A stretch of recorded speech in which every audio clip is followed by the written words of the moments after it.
Welcome to my channel hello S R kitchen. ఈరోజు మన recipe వచ్చేసి ఎగ్ పలావ్. బిర్యానీ కంటే అదిరిపోయే టేస్ట్తో, బిర్యానీ కంటే మంచి రుచిగా ఈ ఎగ్ పలావ్ ఎలా చేసుకోవాలో ఈ వీడియోలో చూసేద్దాం. ఒకసారి మీరు కూడా ఇలా ట్రై చేయండి, ఎలా వచ్చిందో కామెంట్ చేయండి. ముందుగా మనం వచ్చి ఈ ఎగ్స్ని ఇలా ఉడకబెట్టుకొని ఇలా ఘాట్లు పెట్టుకోవాలి. మీకు ఎన్ని అవసరమో అన్ని ఎగ్స్ అయితే తీసుకోండి. నేను వచ్చి ఒక 10 వరకు ఎగ్స్ అయితే తీసుకున్నాను. మీకు ఎన్ని అవసరం ఉన్నా ఎన్ని ఎగ్స్ అయినా తీసుకోవచ్చు. ఇలా ఘాట్లు పెట్టుకొని ఇవి పక్కన పెట్టుకుందాం. తర్వాత ఒక కుక్కర్ తీసుకొని స్టవ్ ఆన్ చేసి ఒక 3 స్పూన్ల ఆయిల్ అయితే వేసుకుందాం. ఆయిల్ వేడిన తర్వాత అందులో ఒక స్పూను మిరప్పొడి, అలాగే ఒక అర్ధ స్పూన్ అంత పసుపు, రుచికి సరిపోయేంత సాల్ట్ వేసి మొత్తం ఒకసారి బాగా కలుపుకోవాలి. 1 నిమిషం పాటు ఇలా బాగా కలుపుకున్న తర్వాత మనం ఉడకబెట్టుకున్న ఎగ్స్ని వచ్చి అందులో వేసుకోవాలి.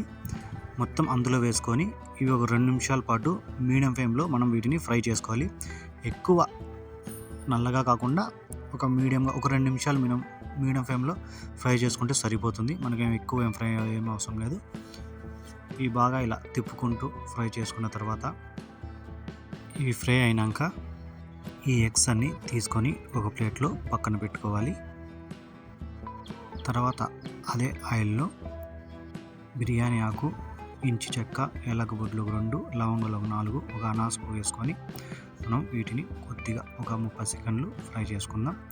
తర్వాత సన్నగా తరిగి పెట్టుకున్న ఉల్లిపాయల్ని, ఒక చిన్న ఉల్లిపాయ కానీ ఒక పెద్ద ఉల్లిపాయ కానీ వేసుకొని మొత్తం వీటిని బాగా ఫ్రై చేసుకోవాలి. ఇలా 2 నిమిషాలు బాగా ఇవి ఫ్రై అయిన తర్వాత 1.5 స్పూన్ అంత అల్లం వెల్లుల్లి పేస్ట్ని వేసుకోవాలి. ఇందులో పచ్చివాసన పోయేంత వరకు 1 నిమిషం పాటు బాగా ఫ్రై చేసుకుందాం. ఇలా కలుపుకుంటూ మనం వీటిని మీడియం ఫ్లేమ్లో ఫ్రై చేసుకోవాలి. తర్వాత ఒక అర్ధ కప్పు పెరుగునైతే యాడ్ చేద్దాం. ఒక అర్ధ కప్పు అంటే ఇంచుమించుగా 100 నుంచి 150 ml పెరుగునైతే యాడ్ చేద్దాం. ఈ పెరుగు బాగా ఫ్రై కావాలి. ఇది కూడా 1 నిమిషం పాటు మనం బాగా ఫ్రై చేసుకుందాం. ఇలా బాగా ఫ్రై చేసుకున్న తర్వాత మనం 1 గంట ముందే నానబెట్టి పక్కన పెట్టుకున్న రైస్ని అయితే యాడ్ చేయాలి. అంటే నేనైతే మామూలు రైస్ సోనా మసూరి అయితే తీసుకున్నాను. మీకు కావాలనుకుంటే బాస్మతి రైస్ కూడా యూజ్ చేసుకోవచ్చు.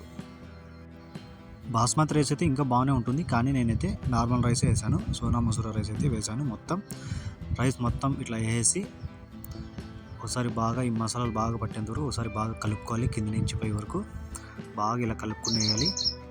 ఇలా కలుపుకున్న తర్వాత మనం ఇందులో అయితే వాటర్ అయితే యాడ్ చేయాలి.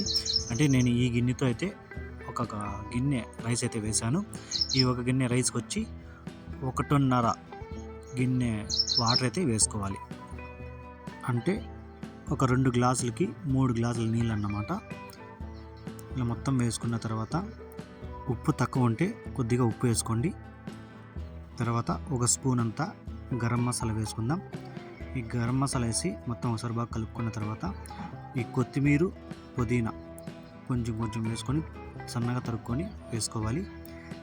ఈ కొత్తిమీర, పుదీనా వేసుకున్న తర్వాత మనం ఎగ్స్ ఫ్రై చేసి పక్కన పెట్టుకున్న ఎగ్స్ మొత్తం ఇందులో వేసుకోవాలి. ఇలా వేసుకున్న తర్వాత కుక్కర్కి మూత పెట్టేసి 1 విజిల్ వచ్చేంత వరకు మనమైతే కుక్ చేసుకోవాలి. మనకైతే 1 విజిల్ అయితే సరిపోతుంది. 1 విజిల్ వచ్చిన తర్వాత ఒక 10 నిమిషాలు అలాగే పెట్టండి. ఎయిర్ అంతా వెళ్ళిపోయేంత వరకు అలాగే పెట్టేసి 10 నిమిషాల తర్వాత మనం కుక్కర్ మూత ఓపెన్ చేసుకోవాలి. మనకైతే 1 విజిల్ వచ్చేసింది. 10 నిమిషాలు అయిపోయింది. ఎయిర్ అంతా వెళ్ళిపోయింది. ఇలా చూడండి, మూత తీసి చూస్తే మనకి ఆల్మోస్ట్ సూపర్ టేస్ట్తో రైస్ అయితే ఉడికిపోయింది. మంచిగా చూస్తూనే నోరు ఊరిపోతూ ఉంది. చూసారా మనకి ఎంత పొడిగా అయితే రైస్ వచ్చేసిందో. 1 విజిల్ పెట్టుకుంటే సరిపోతుంది. ఎక్కువ విజిల్ ఏం పెట్టనవసరం లేదు. ఇంకా అంతే, మనకైతే ఈ ఎగ్ పలావ్ అనేది రెడీ అయిపోయింది. ఒక ప్లేట్లో మనం సర్వ్ చేసుకుంటే సరిపోతుంది. ఇందులోకి పెరుగు పచ్చడి అయినా, టమోటా చట్నీ అయినా, లేదా చికెన్ సేర్వ అయినా, ఎగ్ సేర్వ అయినా ఏది వేసుకుని తిన్నా కూడా అద్భుతంగా ఉంటుంది. ఒకసారి మీరు ఇలా ట్రై చేయండి, ఎలా వచ్చిందో కామెంట్ చేయండి. ఈ రెసిపీ కానీ మీకు నచ్చితే please like and subscribe. Thank you.